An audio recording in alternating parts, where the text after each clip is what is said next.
আসসালামু আলাইকুম। সুপ্রিয় শিক্ষার্থীরা, স্বাগতম জানাচ্ছি এই অনলাইন ক্লাসে। তোমাদের আমি জীববিজ্ঞান দ্বিতীয় পত্রের শিক্ষিকা তাসমিয়া সুলতানা। তোমাদেরকে আজকে পড়াবো তোমাদের বইয়ের 10ম অধ্যায়, যেটা হচ্ছে দেহের প্রতিরক্ষা ব্যবস্থা বা ইমিউন সিস্টেম। তো ইমিউন সিস্টেম পড়াতে গেলে আমাদেরকে জানতে হবে যে ইমিউনিটি কি, ইমিউন বলতে আমি কি বুঝি, প্রতিরক্ষা ব্যবস্থা। সেটা হচ্ছে যে আমরা যেই পরিবেশে বাস করি সেখানে আমাদের চতুর্পাশে প্রতি মুহূর্তে আমরা মুখোমুখি হচ্ছে অসংখ্য রোগ জীবাণু। এই সমস্ত রোগ জীবাণু প্রতি মুহূর্তে আমাদেরকে আক্রমণ করছে, আমাদের চতুর্পাশে ছড়িয়ে আছে এবং আমরা তাদের বিরুদ্ধে ফাইট করে টিকে আছি। টিকে থাকার কারণ হচ্ছে আমাদের শরীরে রয়েছে নিজস্ব একটা প্রতিরক্ষা ব্যবস্থা। এই প্রতিরক্ষা ব্যবস্থায় আমরা বিভিন্ন ধাপে ধাপে আমাদের শরীর এই জীবাণুগুলাকে প্রতিহত করে আমাদেরকে সুস্থ রাখছে। আমরা এই প্রতিরক্ষা ব্যবস্থা অর্জন করি কিছুটা জন্ম থেকে, আর পরবর্তীতে জন্মের পরেও আমরা পরিবেশে টিকে থাকতে যেয়ে নানানভাবে বিভিন্ন প্রতিরোধক আমাদের শরীরে আমরা অর্জন করি। তো এই হিসাবে আমাদের প্রতিরক্ষা ব্যবস্থাকে আমরা দুই ভাগে ভাগ করতে পারি। সেটা হচ্ছে সহজাত প্রতিরক্ষা, যেটা আমরা জন্ম থেকে পাই। এটা সাধারণত দেখা যাচ্ছে যে কোন একটা প্রজাতির সকল জীবের মধ্যেই এটা বিদ্যমান থাকে। যেমন মানুষের ক্ষেত্রে সকল মানুষের মধ্যে এই উপাদানগুলো, সহজাত প্রতিরক্ষার উপাদানগুলো বিদ্যমান থাকে। আরেকটা হচ্ছে অর্জিত প্রতিরক্ষা, যেটা পরবর্তীতে সাধারণত চোয়াল বিশিষ্ট যারা ভার্টিব্রেট তাদের ক্ষেত্রে এটা বিদ্যমান থাকে। এটা অন্য নিম্ন স্তরের প্রাণীদের ক্ষেত্রে এই অর্জিত প্রতিরক্ষাটা অ্যাক্টিভ থাকে না। তো আমরা তাহলে শুরু করছি যে সহজাত প্রতিরক্ষা দিয়ে শুরু করছি। আমাদের প্রতিরক্ষা ব্যবস্থার প্রথম ধাপটাই হচ্ছে সহজাত প্রতিরক্ষা, যেটা হচ্ছে ইনেট ইমিউনিটি। ইনেট মানে হচ্ছে যে ইনসাইড, ইনতো ইনেট, আর নেট হচ্ছে জন্ম থেকে। তো ইনেট হচ্ছে যে সহজাত, যেটা আমরা জন্ম থেকে পেয়ে যাই। তো জন্ম থেকে যে প্রতিরক্ষা ব্যবস্থাগুলো আমাদের শরীরে থাকে সেগুলো আবার নন স্পেসিফিক। কেননা এগুলা জীবাণুটা কি ধরনের, সেটা কি ব্যাকটেরিয়া, ভাইরাস বা কোন টাইপের ব্যাকটেরিয়া বা কোন ধরনের, এটা সুনির্দিষ্টভাবে শনাক্ত না করি সামনে যা আসে, যখন যেটা আসে সেটাকে এসে আক্রমণ করে, সেটা থেকে আমাদেরকে আমাদেরকে সুস্থতা দেওয়ার চেষ্টা করে। তো 3 ধাপে এই সহজাত প্রতিরক্ষা এবং অর্জিত প্রতিরক্ষা যেটাই হোক, এই দুই প্রকারের প্রতিরক্ষা ব্যবস্থা আমাদের শরীরে আছে। এখন এই শরীর আমাদেরকে এগুলো কাজে লাগায় 3 ধাপে। এইগুলাকে 3টা স্তরে বলা যেতে পারে। 3 স্তরে আমাদের শরীরটা এখানে অ্যাক্টিভ হয়। তো প্রথম স্তরটা হচ্ছে যে এটাকে বলছি আমরা প্রথম প্রতিরক্ষা স্তর।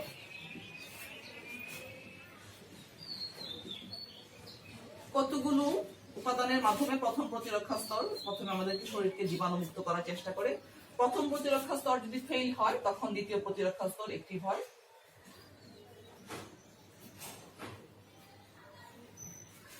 দ্বিতীয় প্রতিরক্ষা স্তর এবং তৃতীয় প্রতিরক্ষা স্তরও যখন পরিপূর্ণভাবে জীবাণুকে ধ্বংস করতে না পারে তখন অ্যাক্টিভ হয় তৃতীয় প্রতিরক্ষা স্তর। অনেক সময় দ্বিতীয় এবং তৃতীয় এট এ টাইমও কাজ করে। মানে দ্বিতীয় প্রতিরক্ষা স্তর তৃতীয় স্তরকে সিগন্যাল পাঠায় বা উত্তেজিত করে যাতে সে তার কাজ শুরু করে। এখানে কতগুলো কোষের মাধ্যমে কাজগুলো হয়। যাই হোক, আমি প্রথম প্রতিরক্ষা স্তর থেকে শুরু করছি। প্রথম প্রতিরক্ষা স্তরে আমাদের শরীর যেই উপাদানগুলোকে ব্যবহার করার মাধ্যমে শরীরকে প্যাথোজেন মুক্ত রাখতে চেষ্টা করে সেগুলো হচ্ছে প্রথমেই হচ্ছে ত্বক। ত্বক আমাদের পুরো শরীরকে ঢেকে রেখেছে। এই ত্বকটা আমাদের সবচেয়ে বড় অঙ্গ বলা যায়। তো এই ত্বকের কতগুলো বৈশিষ্ট্য আছে, বিশেষ ধরনের বৈশিষ্ট্য। এই বৈশিষ্ট্যগুলোর কারণে এই ত্বককে ভেদ করে, কোন সুস্থ ত্বককে ভেদ করে কোনো জীবাণু বা কোনো বহিরাগত বস্তু শরীরে প্রবেশ করতে পারে না। আমাদের ত্বক যে উপাদান দিয়ে তৈরি, ক্যারাটিনময়, এই উপাদানগুলোর কারণে ত্বকটা হচ্ছে বায়ুরোধী, সে পানিরোধী, বা বলা যায় যে কোনো ধরনের কেমিক্যালের রোধী। তো এই কারণে কেউ ঢুকতে পারে না অক্ষত ত্বক ভেদ করে। এছাড়া ত্বকের মধ্যে রয়েছে কিছু আমাদের তৈল গ্রন্থি আছে, ঘাম গ্রন্থি আছে। এই তৈল গ্রন্থি থেকে নিঃসৃত তেলের মধ্যে কিছু ফ্যাটি অ্যাসিড থাকে, আর যে ঘামের মধ্যে থাকে বিভিন্ন ধরনের লবণ। এগুলা মিলে আমাদের ত্বকটাকে সবসময় অ্যাসিডিক করে রাখে। এই অ্যাসিডিটির কারণে ত্বকের মধ্যে কোনো জীবাণু এসে জীবিত থাকতে পারে না, মরে যায়। এছাড়া আমাদের কিছু মিথজীবী হিসেবে বসবাস করা কিছু ব্যাকটেরিয়াও আমাদের ত্বকে থাকে, যেগুলোর কারণেও এই ত্বকের মধ্যে কোনো জীবাণু এসে সুবিধা করতে পারে না। আর আরেকটা জিনিস হচ্ছে, ত্বক প্রতিনিয়ত প্রতি মুহূর্তেই প্রতিস্থাপিত হচ্ছে। পুরান ত্বক ঝরে গিয়ে নতুন ত্বক সব প্রতিনিয়ত আমাদের ভিতর থেকে চলে আসতেছে, যার ফলে ত্বক নতুন প্রতি নতুন মুহূর্তে নিজেকে নতুন রূপে উপস্থাপন করছে, বিধায় জীবাণু এখানে এসে সুবিধা করতে পারে না। দ্বিতীয় যেই উপাদানটা সেটা হচ্ছে লোম।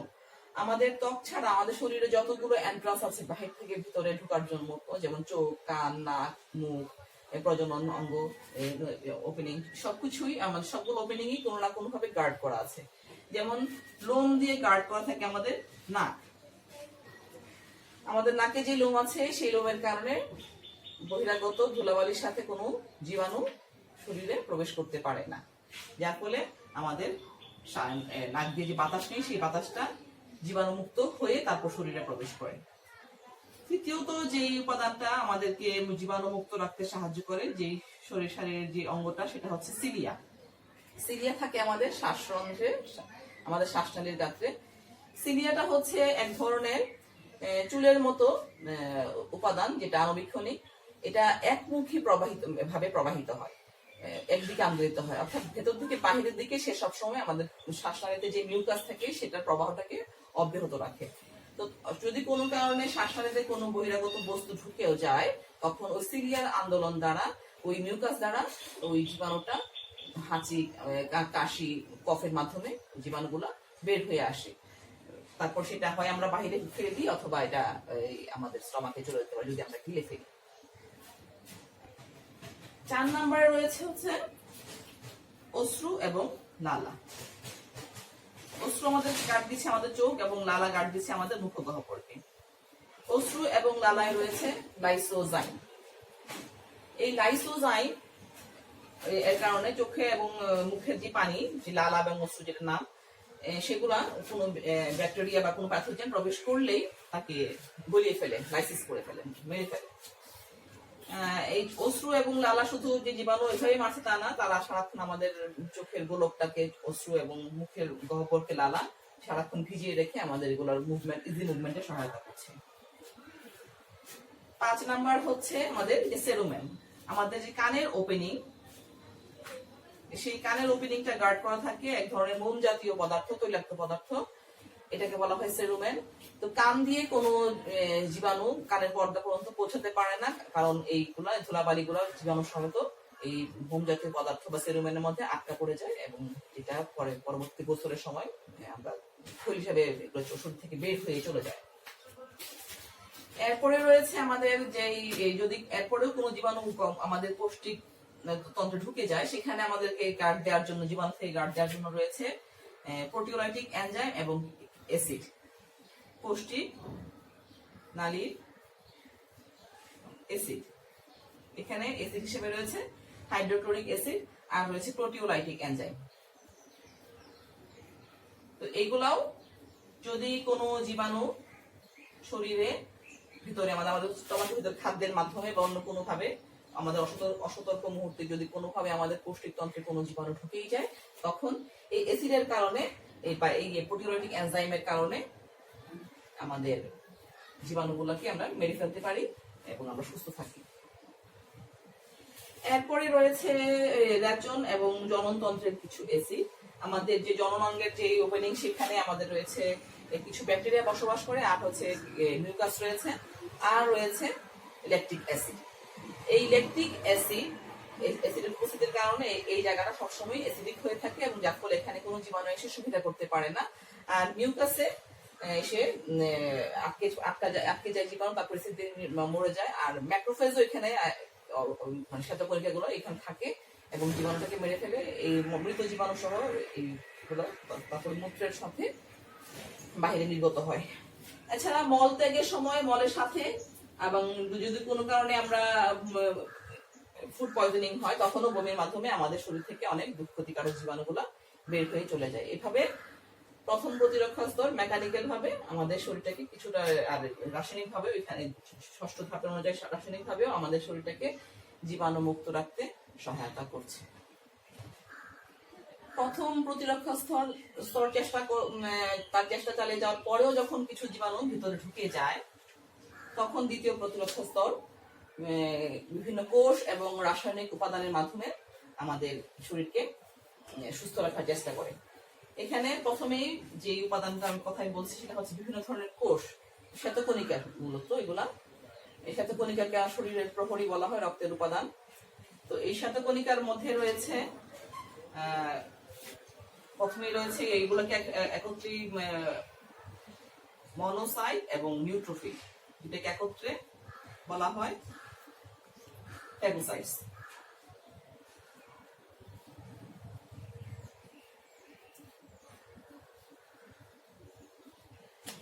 এই দুটাই হচ্ছে শ্বেতকণিকা। এগুলো আমাদের অস্থিমজ্জায় উৎপন্ন হয় এবং রক্তে প্রতি মুহূর্তে বাহিত হয়। মনোসাইট হচ্ছে অদানাদার এবং নিউট্রোফিল হচ্ছে দানাদার শ্বেতকণিকা। তো এই নিউট্রোফিল সংখ্যায় অনেক বেশি, কিন্তু সাইজে ছোট।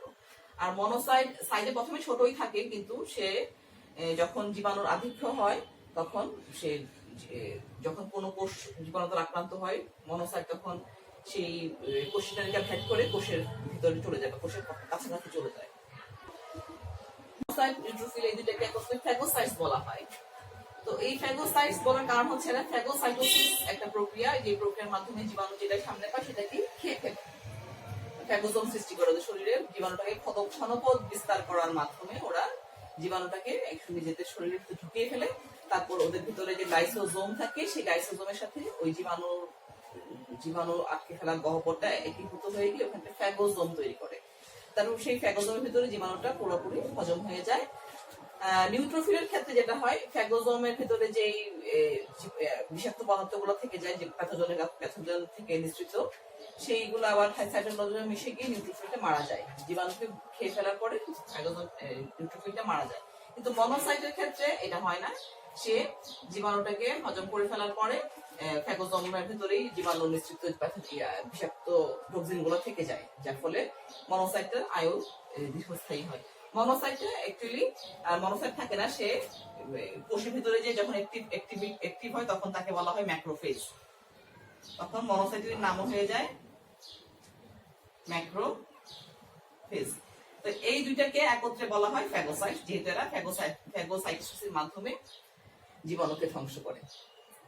এছাড়া আরো কিছু কোষ রয়েছে, যেমন মাস্ট কোষ, ডেনড্রাইটিক কোষ। এগুলাও জীবাণু ধ্বংসের প্রত্যক্ষ ভূমিকা পালন করে।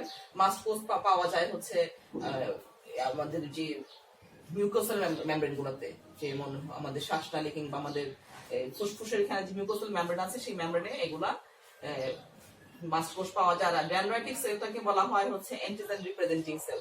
এটা যখনই কোনো জীবাণুকে পায়, সেই জীবাণুর দেহে যে অ্যান্টিজেন থাকে, সেই অ্যান্টিজেনটাকে সে নিজের শরীরে গ্রহণ করে এবং সে নিজে এই অ্যান্টিজেনটাকে বাহিত করে তৃতীয় প্রতিরক্ষা স্তরের যে কোষগুলো তার মধ্যে, তখন সেগুলোকে উদ্দীপ্ত করে অ্যান্টিজেন উৎপাদন করার জন্য। তো এগুলো হচ্ছে মাস্ট কোষ আর হচ্ছে ডেনড্রাইটিক কোষ। এগুলো ফ্যাগোসাইট না, ফ্যাগোসাইট হচ্ছে ওই দুটাই, আর এগুলো এমনিতে অন্য ধরনের কোষ আছে। মাস্ট কোষ আর না লিখলাম, এখানে চলে আসবে সহজাত মারণ কোষ, এটা আরেক ধরনের কোষ।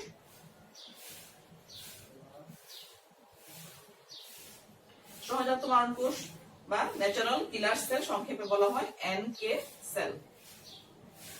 এই সহজাত মারণ কোষগুলা জীবাণুকে সরাসরি আক্রমণ করে না, বরং সে জীবাণু দ্বারা ক্ষতিগ্রস্ত যে কোষ বা আমাদের শরীরে কিছু অনেক সময় কিছু কোষ ডিনেচার্ড হয়ে যায়, যেগুলো আমাদের শরীরের অন্যান্য কোষের সাথে তার জেনেটিক কম্বিনেশন মিলে না, যেগুলোকে আমরা ক্যান্সার কোষ বলি বা টিউমার কোষ বলি, সেই কোষগুলোকে সরাসরি সে আক্রমণ করে এবং ধ্বংস করে। সেই ক্ষেত্রে যেটা করে, সেই কোষগুলোর গায়ে একটা ফুটো করে, সেই ফুটো দিয়ে তখন কোষীয় রস, পানি বা অন্যান্য উপাদানগুলো রক্তে ঢুকে যায়, তখন সেই কোষটা স্ফীত হয়ে ফেটে যায়, ছিন্ন ভিন্ন হয়ে যায়, কোষটা মারা যায়। এইভাবে যতক্ষণ সে এই কাজটা করতে পারে ততক্ষণ আমাদের শরীর রোগমুক্ত থাকে, আর যখন সে ফেল করে তখন অন্যান্য উপাদানগুলা সক্রিয় হয় এবং ইমিউন সিস্টেম জারি থাকে। এরপরে যে সিস্টেমের মাধ্যমে দ্বিতীয় প্রতিরক্ষা ব্যবস্থা কাজ করে সেটা হচ্ছে প্রদাহ, ইনফ্লামেশন। যখনই শরীরের কোথাও কোনো আঘাত হয়, ক্ষতিগ্রস্ত হয়, কোনো জীবাণুর সংক্রমণ দ্বারাও ক্ষতিগ্রস্ত হতে পারে, কোনো আঘাতের কারণেও হতে পারে, সেই জায়গাটা ফুলে যায়, লাল হয়ে যায়, গরম হয়ে যায়। এটা কেন হয়? কারণ হচ্ছে যখনই কোনো কোষ ক্ষতিগ্রস্ত হয়, সেটা যেভাবেই হোক কেটে যাওয়ার মাধ্যমে হতে পারে, শরীরে কোনো অংশ আমাদের চামড়া কেটে যেতে পারে, ওইখানকার ক্ষতিগ্রস্ত কোষগুলো থেকে এক ধরনের রাসায়নিক পদার্থ বের হয়। সেই রাসায়নিক পদার্থ তখন যে ওখানকার যে কোষিক তালিকাগুলো আছে সেগুলোকে স্ফীত করে এবং রক্ত প্রবাহ তখন বেড়ে যায়। কোষিক তালিকা থেকে রক্ত এবং কোষ টসগুলো বাহিত হয়ে ওই এখানকার ক্ষতিগ্রস্ত কোষগুলোর আশেপাশে ছড়িয়ে পড়ে। তখন সেই জায়গাটা লাল হয়ে যায়, গরমও হয়, এবং তখন সেখানে ব্যথা হয় এবং সেই জায়গাটা ফুলে ওঠে। তখন ওই রক্ত প্রবাহের সাথে ওখানে চলে আসে আরো কোষের অন্যান্য উপাদানগুলো, রক্তের অন্যান্য উপাদান, যেমন রক্ত তঞ্চনকারী উপাদান ওইখানে চলে আসে, পুষ্টি পদার্থ গুলো চলে আসে, ম্যাক্রোফেজ গুলা চলে আসে। ম্যাক্রোফেজ গুলো এসে তখন এখানে যে ক্ষতিগ্রস্ত কোষ, তারপরে যে জীবাণু, সেগুলাকে খেয়ে ফেলে। আর রক্ত তঞ্চনকারী উপাদান গুলোকে সেই জায়গাটাকে মেরামত করার মাধ্যমে, রক্ত তঞ্চন করার মাধ্যমে সেই ক্ষতটাকে ঢেকে দিয়ে আমাদের ত্বকটা বা ক্ষতিগ্রস্ত অঙ্গটাকে মেরামত করে। এভাবে প্রদাহ সৃষ্টির মাধ্যমে শরীরটা বার্তা পাঠায় অন্যান্য উপাদান গুলাকে, যাতে তারা এসে আমাদের ক্ষতিগ্রস্ত জায়গাটাকে মেরামত করতে পারে। তারপরে যেটা আছে সেটা হচ্ছে কমপ্লিমেন্ট সিস্টেম।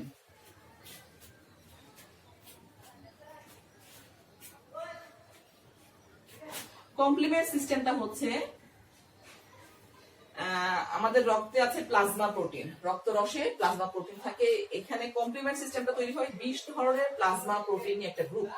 এই গ্রুপটা সারাক্ষণই রক্তে বাহিত হতে থাকে, রক্ত দ্বারা শরীরের বিভিন্ন অঙ্গ প্রত্যঙ্গে প্রবাহিত হয়, এবং যেখানে কোনো অসংলগ্নতা দেখে, কোনো সে রিকগনাইজ করতে পারে না শরীরের নিজস্ব কোষ না এরকম কোনো কোষকে সে পেলেই সে অন্যান্য উপাদানগুলোকে, তৃতীয় প্রতিরক্ষা স্তর সহ এখানে মনোসাইট, ফ্যাগোসাইটস, এগুলাকে সহজাত মারণ কোষ এদেরকে উদ্দীপ্ত করে, যাতে তারা এখানে ছুটে এসে এই অচেনা কোষটাকে বা প্যাথোজেনটাকে আক্রমণ করে মেরে ফেলে। এভাবে কমপ্লিমেন্ট সিস্টেমটা প্রতিনিয়ত রক্তে আবর্তিত হচ্ছে, প্রবাহিত হচ্ছে, এবং শরীরকে সবসময় সজাগ, জাগ্রত রাখে বিভিন্ন বিজাতীয় বস্তুর বিরুদ্ধে। তারপরে রয়েছে ইন্টারফেরন।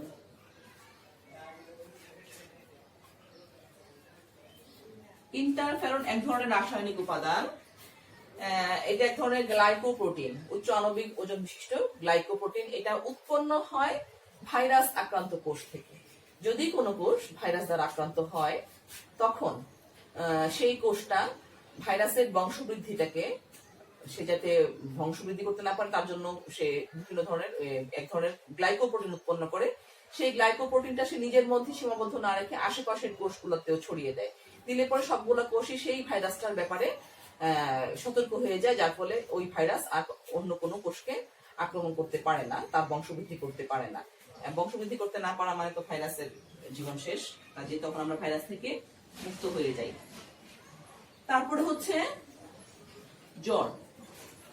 জ্বর হচ্ছে একটা ফিজিওলজিক্যাল অবস্থা, যেখানে যখন কোনো জীবাণু শরীরে প্রবেশ করে এবং ম্যাক্রোফেজ সেই জীবাণুটাকে ধ্বংস করতে চেষ্টা করে, কিংবা আমাদের কোনো ক্ষতিগ্রস্ত কোষ হতে পারে, যে কোনো ক্ষতিগ্রস্ত কোষ থেকে আমাদের এক ধরনের রাসায়নিক পদার্থ নাম হচ্ছে পাইরোজেন, সেটা নিঃসৃত হয়। নিঃসৃত হলে পরে আমাদের এই পাইরোজেনটা বাহিত হয়ে যায় আমাদের মাথার ব্রেইনের হাইপোথ্যালামাসে। হাইপোথ্যালামাস হচ্ছে আমাদের তাপ নিয়ন্ত্রণকারী অংশ, শরীরের টেম্পারেচার কত হবে সেটা সে নির্ধারণ করে। তখন যদি পাইরোজেন থাকে রক্তে, তখন হাইপোথ্যালামাস শরীরের টেম্পারেচারটা হায়ার লেভেলে সেট করে দেয়, যার ফলে তখন শরীরের নর্মাল টেম্পারেচার 98 ডিগ্রি ফারেনহাইট থেকে 100 থেকে 104 পর্যন্ত উঠে যায়, 98 আর থাকে না। তো এই অবস্থায় শরীরে যে প্যাথোজেনটা ঢুকলো, সে তার জৈবিক কার্যক্রম স্বাভাবিকভাবে চালায় রাখতে পারে না, তখন সে ওই উচ্চ তাপমাত্রায় অনেক জীবাণু তখন মারা যায়। তারপরে যদি কিছু জীবাণু বেঁচে থাকে, তখন ওই জ্বরের কারণে দেখা যাচ্ছে যে শরীরের আমাদের যে লেথার্জি হয়, আমাদের তখন ক্ষুধা কমে যায় এবং আমরা কিছুটা আলস্য অনুভব করি, যার ফলে অন্যান্য অ্যাক্টিভিটি, আমাদের শারীরিক কর্মকাণ্ড কমে যায়। তখন আমরা আমাদের শরীরের বাড়তি শক্তিটুকু ওই জীবাণু ধ্বংস করার কাজে ব্যয়িত করতে পারি, এবং জীবাণুটা তখন আর এখানে সুবিধা করতে পারে না। যখন জ্বর কমে যায়, মানে যখন আর জীবাণু থাকে না বা একটা স্বাভাবিক মাত্রায় চলে আসে, তখন আবার আমাদের সেই ক্ষতিগ্রস্ত কোষ পাইরোজেন নিঃসরণ করে না, তখন আবার হাইপোথ্যালামাস আমাদের শরীরের টেম্পারেচার নরমাল করে দেয়। তো এইভাবে দ্বিতীয় প্রতিরক্ষা স্তর কেমিক্যাল বিভিন্ন নিঃসরণ করার মাধ্যমে বা বিভিন্ন কোষের মাধ্যমে আমাদের শরীরকে প্রতিরোধ জীবাণুমুক্ত করতে প্রতি মুহূর্তে চেষ্টা করে চালিয়ে যাচ্ছে। যখন এরাও ফেল করে তখন তৃতীয় প্রতিরক্ষা স্তর অ্যাক্টিভ হয়। তৃতীয় প্রতিরক্ষা স্তরের কার্যক্রম অনেক মূলত নির্ধারিত হয় দুই ধরনের কোষ দিয়ে। এটা হচ্ছে লিম্ফোসাইটের দুইটা টাইপ দিয়ে, সেটা হচ্ছে বি লিম্ফোসাইট এবং টি লিম্ফোসাইট। এরা মূলত কিছু টি লিম্ফোসাইটের কিছু কোষ, সেগুলো বলা হয় কিলার সেল, হেল্পার সেল। এরা এবং বি লিম্ফোসাইট উৎপন্ন করে অ্যান্টিবডি, ওদের মাধ্যমে তৃতীয় প্রতিরক্ষা স্তরটা শরীরকে জীবাণুমুক্ত করতে সাহায্য করে। তো এইগুলো আমরা নেক্সট ক্লাসে আলোচনা করব। এখন আমরা একটু আলোচনা করি যে তৃতীয় প্রতিরক্ষা স্তরটাকে আমরা দুই ভাগে ভাগ করতে পারি। ভাগটা হচ্ছে যে সে অ্যান্টিবডি উৎপাদন করবে, তো অ্যান্টিবডিটা সে শরীরের ভেতর থেকে নিজে উৎপন্ন করছে নাকি বাহির থেকে অ্যান্টিবডিটা প্রয়োগ করা হচ্ছে, তার উপর ডিপেন্ড করে তৃতীয় প্রতিরক্ষা স্তরকে দুইটা ভাগে ভাগ করা হয়। একটা হচ্ছে অ্যাক্টিভ অর্জিত প্রতিরক্ষা, আর আরেকটা হচ্ছে প্যাসিভ অ্যাক্টিভ বা সক্রিয় প্রতিরক্ষা ব্যবস্থা। এখানে এটা বলা হয়নি যে সহজাত প্রতিরক্ষা, আরেকটা হচ্ছে অর্জিত প্রতিরক্ষা। তৃতীয় প্রতিরক্ষা ব্যবস্থাটা হচ্ছে অর্জিত প্রতিরক্ষা ব্যবস্থার অন্তর্ভুক্ত। অর্জিত বলা হচ্ছে কেন? কারণ হচ্ছে যে এই প্রতিরক্ষা ব্যবস্থাটাকে আমরা জন্ম থেকে প্রাপ্ত হই না, এটা আমরা যখন জন্মের পরে জীবনের বিভিন্ন পর্যায়ে আমরা এগুলো অর্জন করি। এবং এই অর্জিত প্রতিরক্ষা ব্যবস্থাটা স্পেসিফিক, অর্থাৎ জীবাণুটা কি ধরনের, কোন জীবাণু দ্বারা আমরা আক্রান্ত হলাম তার উপর ডিপেন্ড করে সে সুনির্দিষ্টভাবে জীবাণুর বিরুদ্ধে প্রতিরোধ ব্যবস্থা গড়ে তোলে। অর্জিত প্রতিরক্ষা ব্যবস্থার মাধ্যমে আমরা যে লেভেলে আমাদের শরীর প্রতিরক্ষা সিস্টেম চালু রাখি সেটা হচ্ছে তৃতীয় প্রতিরক্ষা স্তর। তৃতীয় প্রতিরক্ষা স্তরে এটাকে আবার দুই ভাগে ভাগ করা হলো, একটা হচ্ছে সক্রিয় আর একটা হচ্ছে অক্রিয় বা প্যাসিভ। সক্রিয়তে যেটা হয়, শরীরে কোনোভাবে যদি জীবাণু ঢুকে তখন সেই জীবাণুটাকে প্রতিহত করার জন্য সেই জীবাণুর এগেইনস্টে শরীরে অ্যান্টিবডি উৎপন্ন হয়। জীবাণুটা শরীরে কিভাবে ঢুকলো তার উপর ডিপেন্ড করে সক্রিয় অর্জিত প্রতিরক্ষা ব্যবস্থাকে ভাগ করা হয় দুই ভাগে, একটা হচ্ছে প্রাকৃতিক আর একটা হচ্ছে কৃত্রিম।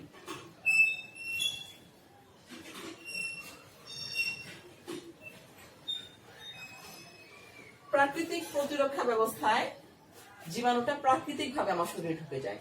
আমার হাঁটতে চলতে ফিরতে আমার শরীর কোনোভাবে জীবাণু দ্বারা আক্রান্ত হতে পারে। এটা হতে পারে আমি হসপিটালে গেলে কিংবা চলার পথে তখন আমার শরীরে কোনোভাবে জীবাণু ঢুকে যেতে পারে, তখন এই উৎপন্ন হয়। সেটা হচ্ছে আমাদের অক্রিয় অর্জিত প্রতিরক্ষা ব্যবস্থার অংশ। আর কৃত্রিম ভাবেও আমি আমার শরীরে জীবাণু ইচ্ছে করে প্রবেশ করাতে পারি বিভিন্ন রোগ থেকে ভবিষ্যতে মুক্তি পাওয়ার জন্য। এটা হচ্ছে যেমন আমরা ভ্যাকসিন প্রয়োগ করি,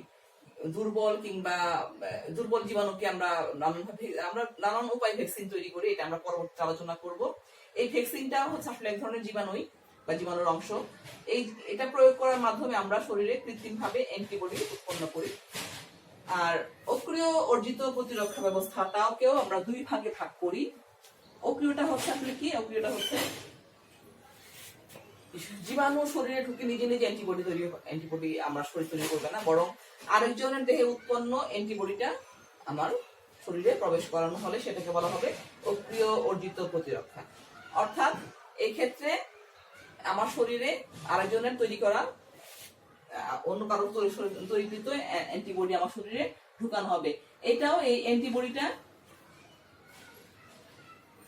কোত্থেকে পাচ্ছি, তৈরিকৃত অ্যান্টিবডিটা তার উপর ডিপেন্ড করে এটাকেও দুই ভাগে ভাগ করা হয়, একটা হচ্ছে প্রাকৃতিক আর একটা হচ্ছে কৃত্রিম। প্রাকৃতিক হচ্ছে যেমন একটা শিশু জন্ম লাভের পরে তার মায়ের দুধ থেকে কিংবা সে যখন মাতৃগর্ভে থাকে তখন মায়ের অমরার মাধ্যমে মায়ের দেহে তৈরি হওয়া অ্যান্টিবডি গুলা শিশু পেয়ে থাকে। তো সেই অ্যান্টিবডিটা শিশুর দেহে কিছুদিন কার্যক্রম থেকে যতদিন পর্যন্ত না সে নিজস্ব অ্যান্টিবডি তৈরি করে। তো এই অ্যান্টিবডিটা এটা এভাবে প্রাপ্ত অ্যান্টিবডি হচ্ছে প্রাকৃতিক ভাবে প্রাপ্ত, এটাকে বলা হচ্ছে অক্রিয় অর্জিত প্রতিরক্ষা, এটা প্রাকৃতিক।